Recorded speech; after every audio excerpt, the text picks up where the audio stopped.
Greetings, ladies and gentlemen. Today we are talking Korthia mounts, Megadungeon Hardmode, and finally, Megadungeon loot changes. And I guess if we're talking the loot change, we're talking community outrage as well. Oh, let's get into this. Now, when the tear above Icecrown appeared, and we, brave adventurers, headed into the moor, we entered a world filled with a plethora of new mounts. Most easy to get, some a little harder, but overall, for mount collectors, it has been fantastic so far. And it appears that Korthia is going to continue this trend. And again, they're going to be on the easy side to collect, which I'm all down for. At least with what we know so far from the PTR. One of these mounts is the Dusklike Razorwing. This is a new mount model, one of the many new models that are being added in 9.1. I will say, I love, this has got like a purpley, magenta-y colour scheme. I love that, I am all down for it. My Warlock has basically exactly the same colour scheme. He's going to love this mount. But Grim, shut up about your Warlock. Where are we going to get this mount, Grim? Well, this is one of those mounts that is going to require a little bit of time to get. It's not hard to obtain, but all you need to do... It's not hard to obtain, but all you need to do is locate lost Razorwing eggs. These can be located from various mobs in Korthia. The new zone added in Chains of Domination. It appears currently that the mobs have an extremely high drop chance. I would go so far as to say it's close to basically guaranteed drop chance. Not sure if this is intended or simply just a thing that's because it's on PTR. I'm hoping it's intended due to the fact that it's believed that when this goes live, you will only be able to hand in one egg at a time. Blizzard, if you want us to do something that is time gated, then please, please, please, just make it really easy to collect. That's all good. Thumbs up. If it's not time gated, then of course make it hard to collect these things. I'm thinking of Blanchy. It's time gated. You have to wait every day and hand in the right thing. But if you actually want to just go around and collect all the bits and pieces, it's super easy. But please, please, please don't do both. But however this goes live, once you have returned 6 eggs to the nest, best guess is that's going to take you about 6 days. Then Razorwing's matriarch will descend and swoop down and present herself to you as a mount to thank you for the returning of her eggs. Again, this is a personal opinion, but I'm loving the look of this mount. It's nice to see something a little bit different. And that leads us on to the next one, Marley. This is another reskin of the unicorn style mount.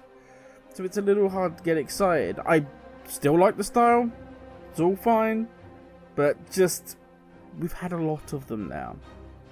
Now, like all the unicorn mounts, sorry, I should really say the proper name. They are Cloud Runner mounts. You will be able to fly, which is all good. Grim, just shut up again. I love unicorn mounts. Where am I going to get this? Tell me now. My apologies, my friend. My apologies. One can be found in various locations around Korthia. The idea is to ride around, searching away until you find said Cloud Runner. Then you want to calm it down enough so that it will return to Tinybell, the Fae, the owner. This is very similar to, do you remember there was the fluffy thing in Oldham that used to hide and you have to feed it the ginseng leaf? It's very similar to that one basically. You just need to ride around, find it, click on it, and then automatically it's just going to run back to its owner. You do this 6 times and Tinybell will be so pleased with your help that you'll be offered a quest, Marley the Wanderer. And this then rewards you with the mount. Congratulations. It's always nice to gain new mounts, but we have, as I said before, a lot of the Cloud Runners. It would be nice if there was just something that made this a little bit different. I'm not sure what, but just something that kind of links it to Korthia and just as I say, I don't know what. It'd be nice to have a little bit more backstory with regards to Marley, so we kind of can know whether it's I don't know, an example would be if this was the new Megadungeon, which we're going to get into, and say this had escaped, because there's loads of markets there selling different animals and all sorts of things that have been captured from around the sort of World of Warcraft cosmos. If it escaped from there, it could have like a chain hanging down from its neck, like a broken chain that it would freed itself and run off. Just something to make it a little bit unique from the others. But hey, as I say, it's always nice to gain new mounts. I cannot wait. Bring on 9.1 so that I can start collecting. But speaking of Megadungeon, yes, the new Megadungeon, Tazavesh, the Veiled Market. This has been on PTR actually now for a little while, but in the latest update, we've had some changes to the loot table. Yeah, I know. We will get there, trust me. But other than the loot issues, data mining is also revealed, to the shock of absolutely no one, that, like Karazhan, like Megadungeon, we are going to get a hard mode. Yes, that has been added to the Veiled Market. This, of course, is very welcome indeed. I suppose if we're going to talk about this, we have to talk about the loot drama as well, because it all feeds into one another, and why I think adding the hard mode is important. Previously, on PTR, the gear that dropped from the Veiled Market could interact with Valor. It was therefore upgradable. Thumbs up. Blizzard have now changed that to be like, look, we don't want you to be able to upgrade this gear with Valor, but to compensate for that, we are bumping up the eye level to 226 for everything that drops in there. Cue complete and utter rage from people for zero reason. It has been this way since Karazhan. Dungeon comes out, Mythic only, then they split it for M+, so you can get all that nice juicy M+ gear, but no, it's not enough. For those of us under 226, this is actually great. This fills the gaps for our mains, or it's going to help us boost our ults ready for what we have to lie ahead in 9.1 and Season 2 of M+. Now, if 226 doesn't interest you, and I just want to say this, keep in mind that 226 eye level that we're going to get from this dungeon is the same as 9.1 normal raid loot that's currently there on PTR. Yeah. Then you can give Hardmode a shot. You've done it. Okay, 226 is nothing to you. You're a mythic raider and everything else. You're good to go. So you have Hardmode available. Or you wait for the raid to drop, or you wait for Season 2 to drop.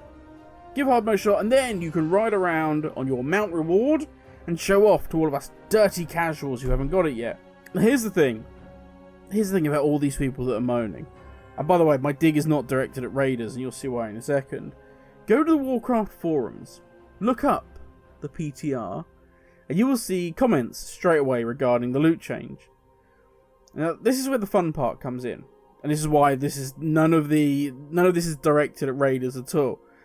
Because if you go through and pick every player that's got something negative to say, that's moaning about this, that say that this change is a joke and it should be changed and the item level should be upgradable and it should be a higher item level to start, it should be at least 350. Even though Mythic gears would be like 259. But Blizz don't care about us at all. Blizzard want this game to die.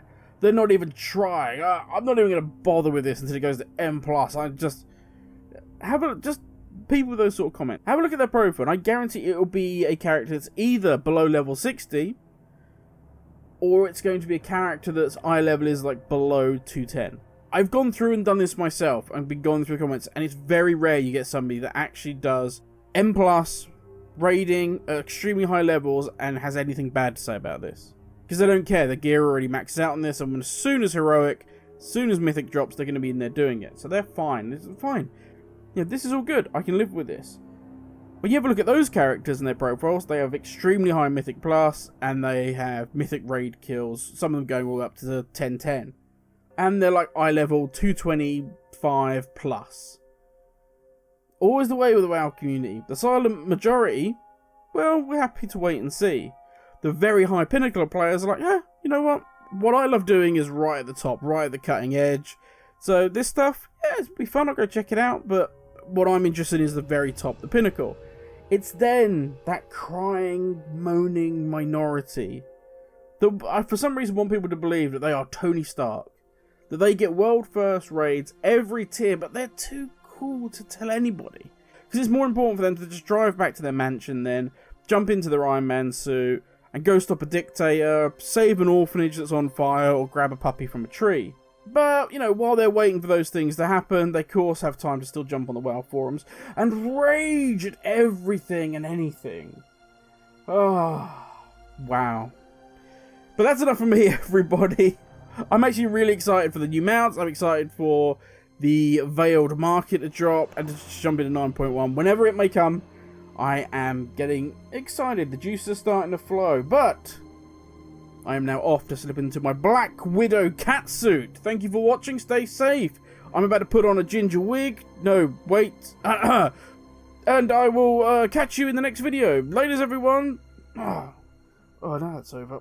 Jesus Christ, this catsuit is seriously cutting off the circulation. God, how much weight have I put in during lockdown? Oh, the mic's still on. God.